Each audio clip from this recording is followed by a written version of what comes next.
James never imagined a late night alone during a thunderstorm would lead to the night he almost lost his life. When the power goes out, it starts a terrifying chain of events that lead James straight into a forest full of creatures more horrifying than his darkest nightmares. With twisted creatures at every turn, can James survive the night and escape the cursed forest before its sinister inhabitants claim him as their next victim? Click subscribe for more creepy stories that will have you sleeping with the lights on.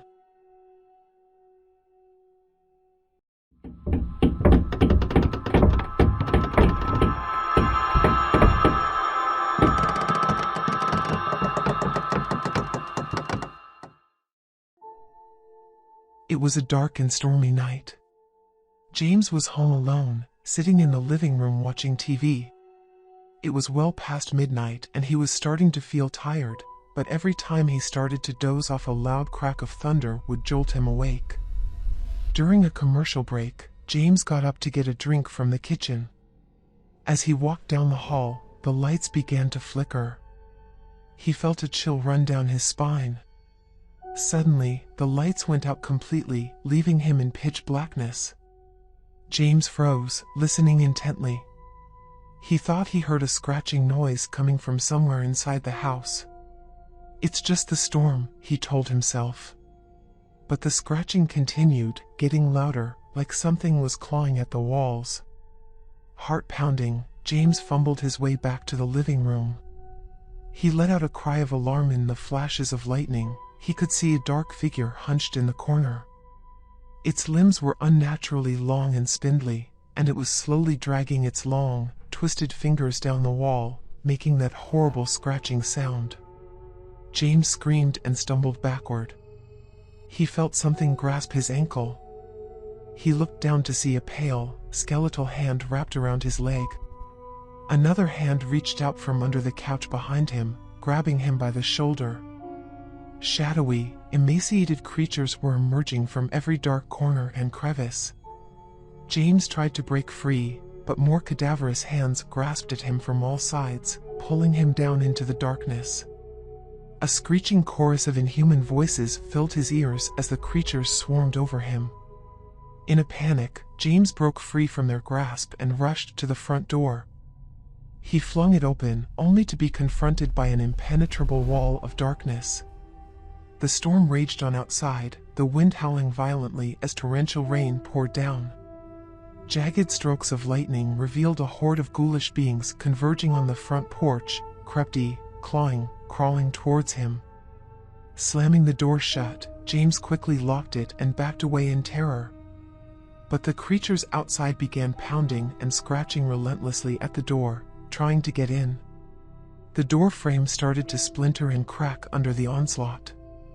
With his heart pounding in his ears, James knew he had to find a way out or he was doomed. He ran to the back door off the kitchen, only to find it locked tight.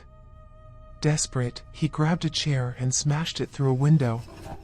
He knocked out the remaining shards of glass and tried to climb out, but a cold hand seized him by the neck, yanking him back inside.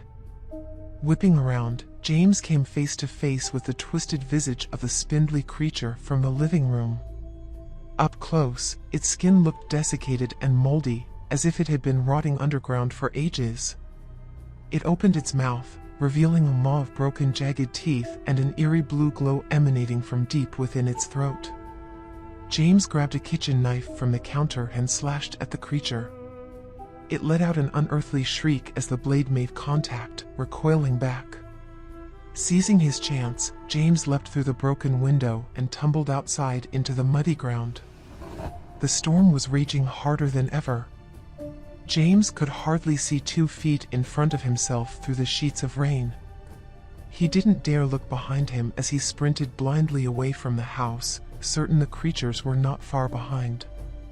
He ran until his lungs burned and his legs gave out, collapsing onto the soggy forest floor. As he struggled to catch his breath, he noticed the woods had become deathly silent.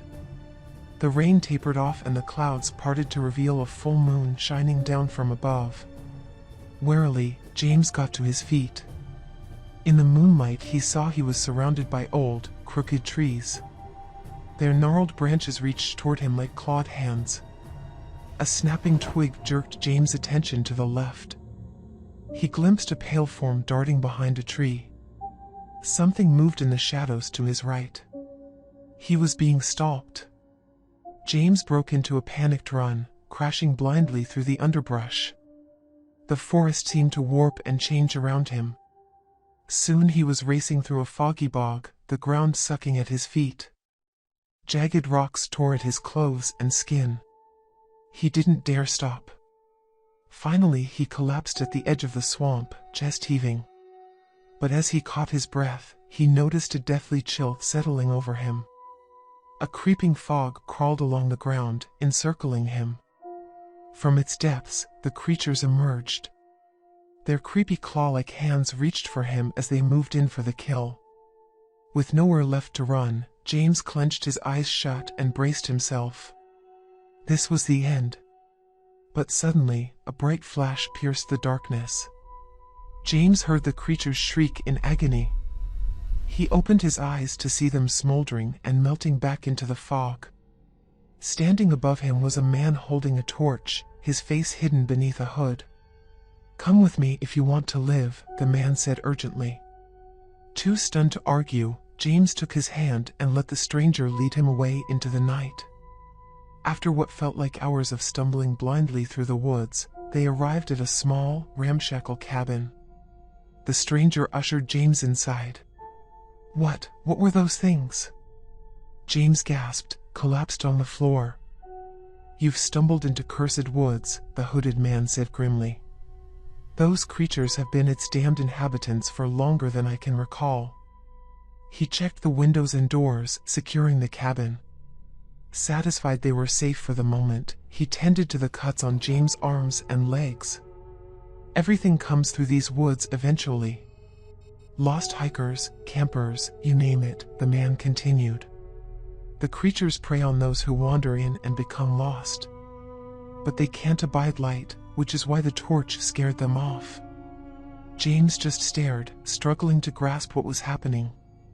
"Most souls who find their way here aren't as lucky as you. The beasts drag their victims down into the caverns below the swamp, where they feast." James shuddered at the thought. "Who are you?" he asked. "Why are you living here?" The man slowly removed his hood, revealing a weathered face and intense eyes. "I'm a hunter. Many years ago, those things took someone I loved. When I tried to find her, I too became lost in these godforsaken woods." His eyes took on a distant, haunted look. "I almost died that first week, barely escaping the creatures' clutches. But eventually I learned how to survive, studied their habits, their weaknesses. Now I hunt them instead of being hunted." He leaned forward, an urgency in his gravelly voice.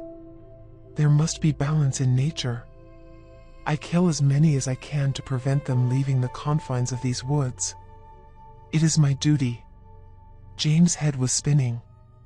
But looking into the hunter's eyes, he knew he was speaking the truth. This man may be his only chance at getting home alive. "Now get some rest," the hunter grunted. "We leave at first light.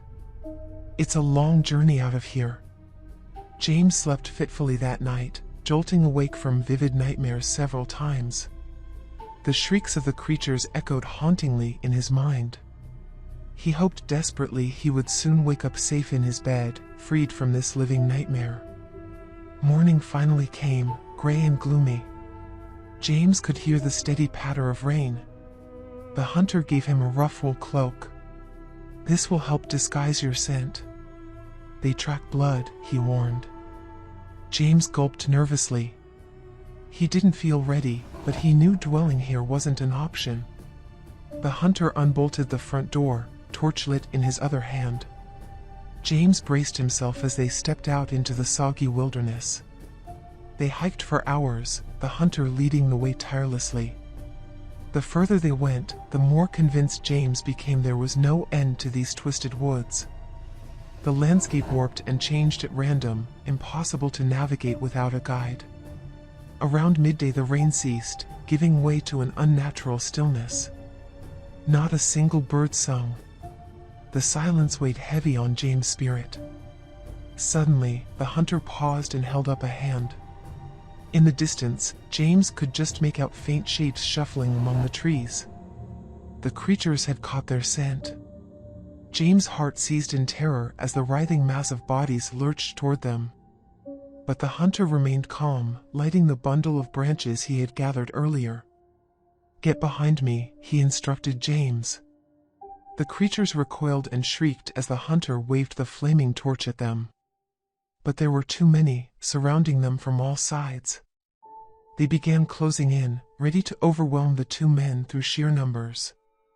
Just then, a resounding, inhuman scream echoed from deep within the woods.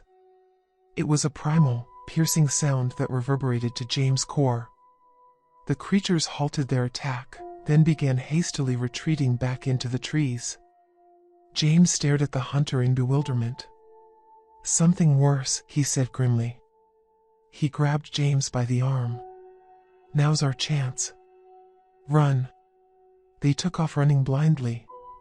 James' lungs burned, but he didn't dare stop. That chilling scream still rang in his ears, the promise of some unimaginable evil. Up ahead, James spotted a dilapidated stone structure, what appeared to be an old mausoleum. "There," the hunter shouted. They slipped inside, collapsing in a heap on the dusty floor. James could hear the rest of the creatures scrambling past outside. After several tense minutes, an eerie calm fell over the forest. The hunter cautiously pushed open the creaky iron door. Nothing stirred outside. "We should be safe here till nightfall," he said. "Then we must move under cover of darkness. Staying in one place too long will allow them to circle back to us." As the day dragged on, James grew antsy. He tried asking the hunter more questions, but the man remained brooding and tight-lipped. When night finally fell, they continued their arduous trek. They faced no signs of the creatures, but James couldn't shake the feeling they were being watched from the shadows. He could only hope the hunter knew where he was going. Without warning, they stumbled into a grotesque graveyard. Crooked headstones jutted from the earth like broken teeth. Some were so ancient they had begun to crack and crumble. James froze. "This can't be good. We should find a way around." "There is no way around," the hunter replied. "We must pass through." They crept among the graves slowly, hyper-alert. James nearly jumped out of his skin as a hooting owl took flight from a nearby tree. He was so on edge that when the hunter suddenly stopped short, James nearly collided with him. He was about to ask why they had halted when suddenly he heard it faint music wafting through the darkness. James strained his ears. It sounded like circus music drifting through the graves, discordant and unearthly. Goosebumps prickled his skin. The music steadily grew louder until they could see a ghostly merry-go-round materialize from the gloom ahead. Pallid children spun slowly on skeletal horses, their dead eyes boring into James' soul. With a shudder, he noticed their feet did not move with the circling platform, instead dragging limply behind them. "Don't look at them. Keep moving," the hunter whispered. As they warily skirted the perimeter, the phantom calliope spun faster, banshee-like wails rising to accompany the music. The dead rider's hands reached out hungrily as James and the hunter passed by. Only once the twisted carnival was well behind them could James breathe again. But the haunted melody lingered in his ears. "Where does it come from?" he asked with a shudder. "In these woods, it's best not to ask questions," the hunter said grimly. "You might not like the answers." They continued on through the night, encountering no sign of the creatures. Still, James could not shake the feeling of being watched. Sinister shadows flickered between the trees. Strange whispers floated on the wind. James felt certain something monstrous lurked just out of sight. Finally, as the first gray light of dawn filtered down through the trees, James and the hunter emerged from the forest's edge. In the far distance, the rooftops of a rural town were visible. Safety beckoned tantalizingly close, but between here and there stretched miles of mist-cloaked fields. James wanted to sprint for freedom, but the hunter held him back. The nightmare is not over yet, my friend. We must wait for the fog to clear, or you will be lost forever. As the sun slowly burned away the mist, the true scale of the cursed forest was revealed.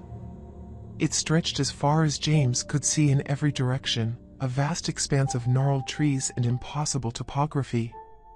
Like a nightmare labyrinth, forever shifting and changing to ensnare souls unlucky enough to wander inside. James shuddered at the thought of still being helplessly lost within. If not for the hunter, he would have surely perished days ago, maybe in one of the caverns below that foul swamp. At last, the final strips of fog melted away and the hunter gave the okay.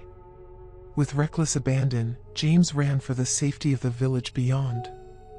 He heard the hunter's parting shout, almost lost in the wind. "Take care, friend. Do not stray where shadows thrive." James waved back in thanks before continuing his mad dash from that accursed place. He ran and ran like the horrors of the forest were still snapping at his heels, not stopping until the village houses enveloped him. He had made it. He was free from that living nightmare. But deep down, a part of him wondered if he would ever truly be free of the horrors he witnessed in those ancient, haunted woods.